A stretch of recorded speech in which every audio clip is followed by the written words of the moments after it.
Paz y la Justicia ha promovido este espacio con la participación de diferentes organizaciones de sociedad civil con el fin de desarrollar un proceso de veeduría social en diferentes unidades metropolitanas de prevención, así como diferentes postas en el caso particular de la ciudad de Tegucigalpa. Es importante mencionarles que esta es una iniciativa que también se ha replicado en ciudades como Ceiba, como Tela, la ciudad de San Pedro Sula y por supuesto también en Tegucigalpa.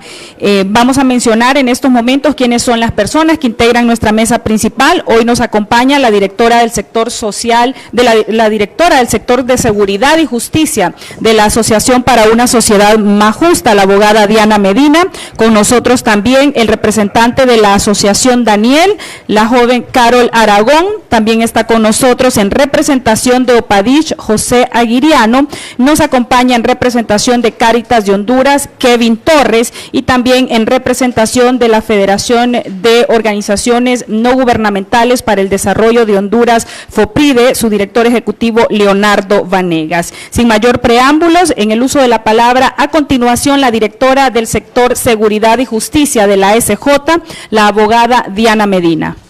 Muy buenos días, agradecer siempre la atención de la convocatoria para resaltar espacios tan importantes como el que hoy tenemos, que tiene como propósito sin duda evidenciar los resultados importantes que impulsa la Alianza por la Paz y la Justicia en este trabajo de promover y contribuir espacios que definitivamente vayan encaminados a la mejora del sistema de seguridad y justicia. Esa ha sido la consigna desde el 2012 que nació la plataforma, y efectivamente este proceso de auditoría obedece a la creación de espacios encaminados al empoderamiento de las organizaciones de sociedad civil, de manera que puedan también irse sumando a los esfuerzos para lograr precisamente este fortalecimiento institucional que provea una respuesta más efectiva a la demanda de la ciudadanía en temas de seguridad y justicia.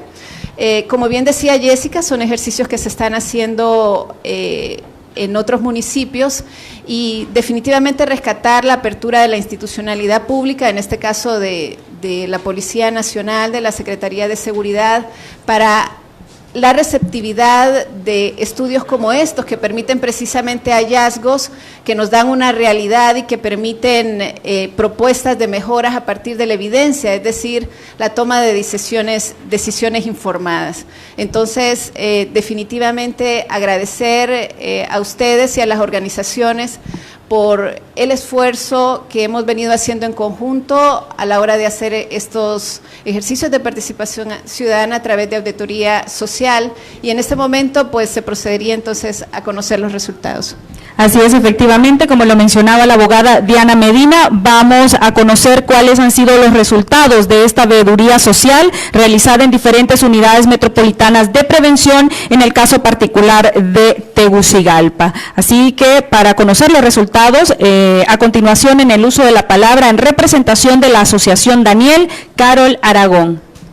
Bueno, nosotros trabajamos en el espacio de veeduría social y se realizó una sistematización de la experiencia desarrollada, basado tanto en los datos como en las observaciones de la UMEP 1, que son las estaciones de Los Dolores, el Manchén, el Edén, la San Miguel. El objetivo fue mejorar los espacios de estas estaciones y monitorear aproximadamente cómo se desarrollan.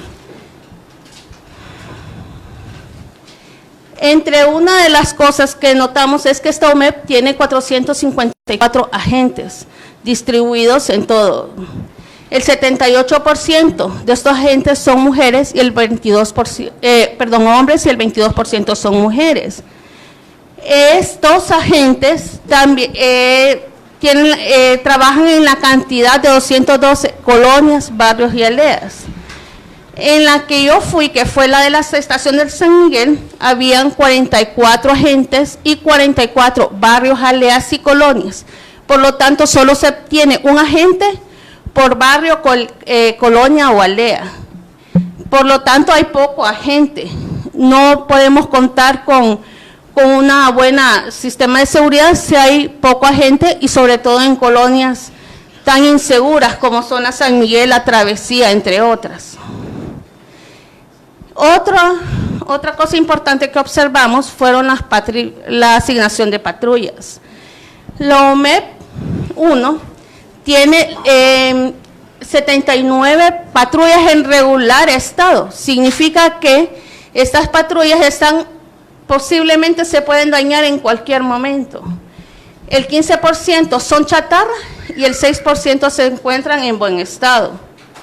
Por lo tanto, ¿cómo pueden nuestros agentes llegar cuando uno coloca una denuncia rápido, ¿verdad? Y lograr desarrollar un proceso vehemente? No puede. Y peor con las motos asignadas. El 97% de las motos están en mal estado, o sea, son chatarra. Y el 3% están regulares y el 0% están en buen estado. Necesitamos que las autoridades trabajen en eso, en mejorar tanto los espacios físicos de las postas policiales como mejorar las patrullas y las motorizadas para que estos agentes brinden un mejor servicio a la sociedad. En esta OMEP tenemos 5 celdas nada más. De estas 5 celdas, el 60% son para hombres, el 20% son para mujeres y el 20% son para grupos LGTBI o para menores infractores. Son muy pocas celdas y muchas de estas no tienen ni servicios urinarios. O sea, necesitamos una reestructuración completa en ese sentido. Aparte necesitamos una celda especial para grupos vulnerables como el LGTBI. Este grupo no puede estar ni con mujeres, ni con hombres, mucho menos con niños. Entre los hallazgos encontramos no contamos con accesibilidad. Cuando hablamos de accesibilidad es que no tiene los servicios para que una persona con discapacidad pueda entrar a una posta policial, ya sea poner la denuncia o porque lo llevan capturado. Tampoco llevan un control actualizado de la incidencia criminal, entonces, por lo tanto, no podemos contar con buenos datos estadísticos concretos de la incidencia criminal en estas postas. Y si eso se ve en la capital, no digamos cómo se puede ver en otros lados, ¿verdad? En aldeas o caseríos donde hay menos accesibilidad todavía. Las tasas de registro se llevan solamente en libros de novedades. No llevan tasas de registro en red, por ejemplo, en un banco de red, donde digan qué crimen cometió o qué denuncia hay de tal ciudadano, o si hay un ciudadano que es buscado por la justicia. Cualquiera se puede dar a la fuga porque no cuentan con redes, nuestras postas policiales, y debería de haber ya un banco de redes con todos estos servicios. Tampoco hay personal capacitado para atención a las personas en condiciones de vulnerabilidad. ¿Qué quiero decir con eso?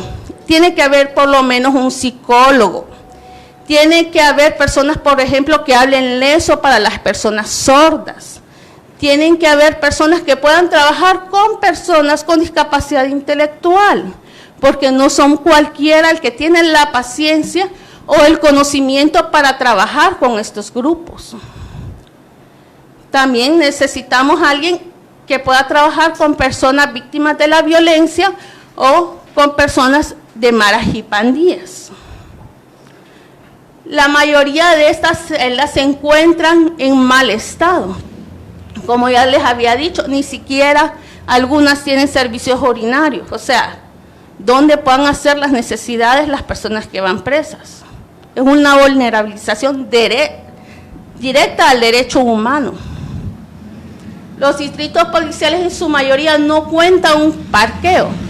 O sea, uno va a poner una denuncia y tiene que estacionarse en cualquier lado, caminar, o simplemente no tienen dónde colocar, si es que tienen su patrulla o su motorizada, no tienen ellos dónde poderle estacionar, tienen que buscar un lugar para estacionar. Entre las recomendaciones Aquí ponemos gestionar a las autoridades superiores una inversión, pero no tenemos que gestionar, tenemos que exigir a las autoridades inversión en la infraestructura para el mejoramiento de los locales, especialmente de las celdas en los establecimientos. Buscar la forma de que estos números telefónicos de las postas policiales sean visibles en cualquier lugar, en cualquier aldea, en cualquier caserío, pero tienen que estar a la vista del ciudadano. Implementar otros libros de apertura, además del libro de novedades, por ejemplo, libros de asistencia, libros de incidencias policiales, libros de patrullajes, entre otros.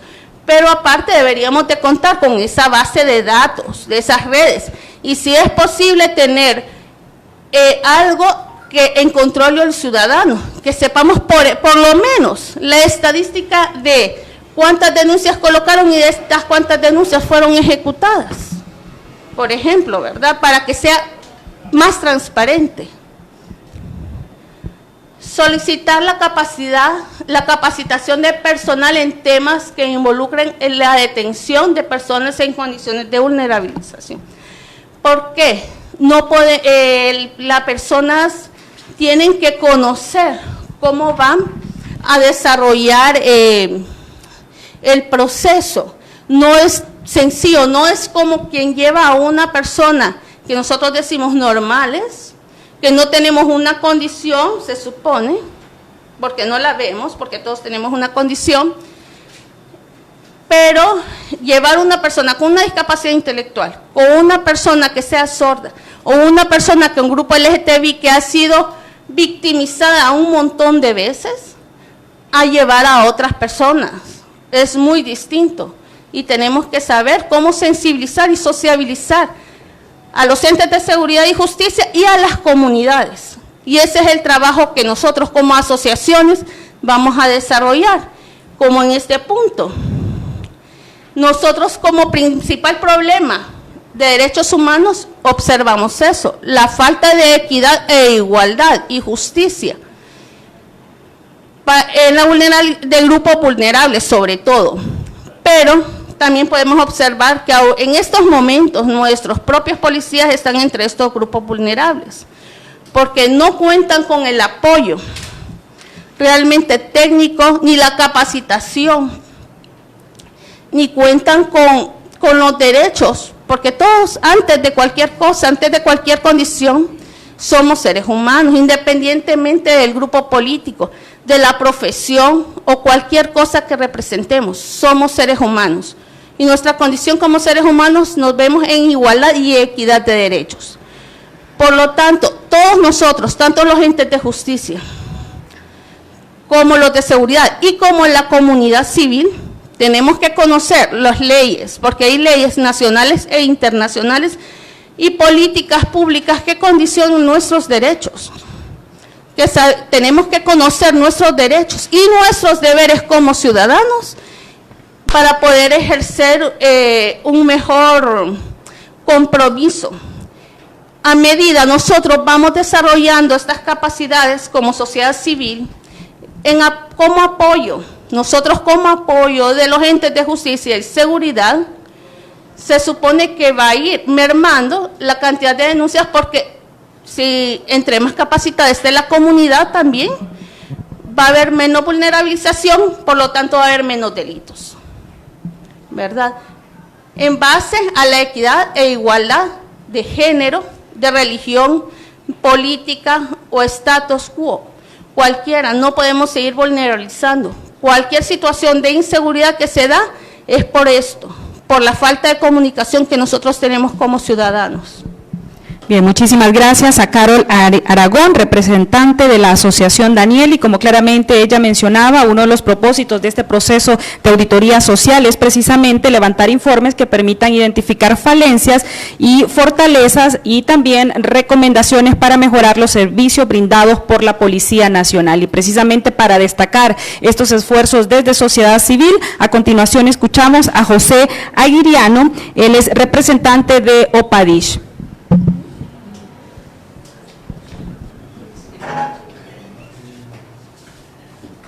Muy buen día. Mi nombre es José Agiriano, soy el presidente de la Organización para el Desarrollo Local Integral Sostenible de Honduras, OPADIS. Efectivamente, el trabajo de la veeduría social que hemos realizado en todas las UMEP, la UMEP 1 está integrado con las 3 UMEP, que está la UMEP de la Edén, el Manchén y la San Miguel. Acertando la información y todo lo detallado que ha informado Carol Aragón, efectivamente realizamos este trabajo y identificamos lo que se ha expuesto anteriormente, ¿verdad? Sí se requiere bastante de apoyo y fortalecimiento del sistema. Bueno, y como ustedes deben de considerarlo, digamos, como población hondureña, que es responsabilidad de todos y de todas, poder fortalecer lo que realmente se está pidiendo, digamos, por parte de algunos oficiales y clases, policías, etcétera, etcétera, tanto auxiliares como efectivos. Muy gustosamente nos ofrecieron la información y nos sentimos bien cómodos porque ellos están flexibles, digamos, para lo que nosotros como veedores estamos para realizar nuestro trabajo efectivamente. Y sí, la experiencia es bien bonita, ¿verdad? Y les invitamos a cada uno de ustedes, como hondureños y hondureñas, formar parte del equipo. Solamente. Bien, muchísimas gracias al señor José Agiriano, y en la parte final de esta conferencia de prensa, el director ejecutivo de la Federación de Organizaciones No Gubernamentales para el Desarrollo de Honduras, FOPRIDE, el doctor Leonardo Vanegas. Bueno, muy buenos días. Para no ser reiterativo, digamos, sobre los hallazgos que se hicieron a partir, digamos, del trabajo en equipo de diferentes organizaciones de sociedad civil, solo quiero recalcar, ¿verdad?, algunos elementos como lo siguiente, ¿verdad?, que como ciudadanía, pues esperamos, ¿verdad?, que el Estado esté al servicio de los ciudadanos, que tengamos instituciones públicas eficientes. En ese marco, ¿verdad?, entonces las organizaciones de sociedad civil aquí representadas, Asociación Daniel, ASJ, Cáritas, que no nos pudo acompañar, OPADIS y FOPRIDE, hemos hecho un trabajo colaborativo que nos ha permitido, ¿verdad?, hacer como un mapeo de la situación que ocurre, digamos, en las postas policiales, encontrando una serie de debilidades que no solo van en torno a los recursos humanos, es decir, al policía per se, sino que también a la infraestructura, al equipamiento que rodea la labor de seguridad a la cual todos nosotros tenemos derecho. Entonces aquí, como ustedes pudieron observar, pues hicimos uso del derecho de acceso a la información pública y bueno, afortunadamente pues la Secretaría de Seguridad estuvo anuente, ¿verdad?, a las solicitudes, pero también a la participación de nuestros integrantes. Obviamente que los hallazgos son sumamente alarmantes, ¿verdad?, es decir, está desvirtuado realmente que el derecho a la seguridad está garantizado, ¿verdad?, con condiciones como las que hemos observado. También el derecho, ¿verdad?, de las personas privadas de libertad. Estamos hablando de los derechos humanos, de los diferentes grupos, de los diferentes colectivos que si han sido detenidos, pues también tienen el derecho a condiciones de dignidad humana, lo cual el informe evidentemente refleja que no se están brindando esas condiciones, ¿verdad? Entonces, esto es una invitación a que muchas más organizaciones de sociedad civil se sumen a los esfuerzos, tal como lo hemos reflejado en esta mañana, para poder hacer auditoría, veeduría social en las instituciones públicas, a fin de que las instituciones trabajen de manera efectiva y funcionen como es el eslogan que tiene una de nuestras afiliadas, que es ASJ, ¿verdad?, que es parte de FOPRIDE, ¿verdad?, que trabaja, ¿verdad?, para que las instituciones públicas funcionen, ¿verdad? Entonces, eso nos llama la atención, reflexión, ¿verdad? Y nos sumamos, digamos, a un movimiento como ese en el cual queremos un Estado cada vez más fuerte, ¿verdad? Y solo podemos hacerlo, pues, desarrollando estudios, desarrollando procesos de auditoría que nos permitan hacer incidencia basada en evidencia. Es decir, no estamos diciendo lo que nos parece, estamos desarrollando un hallazgo y sobre ese hallazgo se han desarrollado algunas propuestas que muy bien explicaba la colega Carol de Asociación Daniel, que me parecen súper acertadas y que ojalá que sean tomadas por parte de las autoridades del Estado, es decir, de la Secretaría de Seguridad y de la Policía Nacional. Muchas gracias. Muchísimas gracias al director ejecutivo de FOPRIDE, así como a la representante de la Asociación Daniel, de la organización OPADISH, Cáritas Honduras, que también participó en este proceso de veeduría social que ha sido impulsado por la Alianza por la Paz y la Justicia. De esta manera vamos a dejar un periodo de preguntas y respuestas para que puedan hacerlas de forma individual. Muchas gracias a cada uno de los miembros.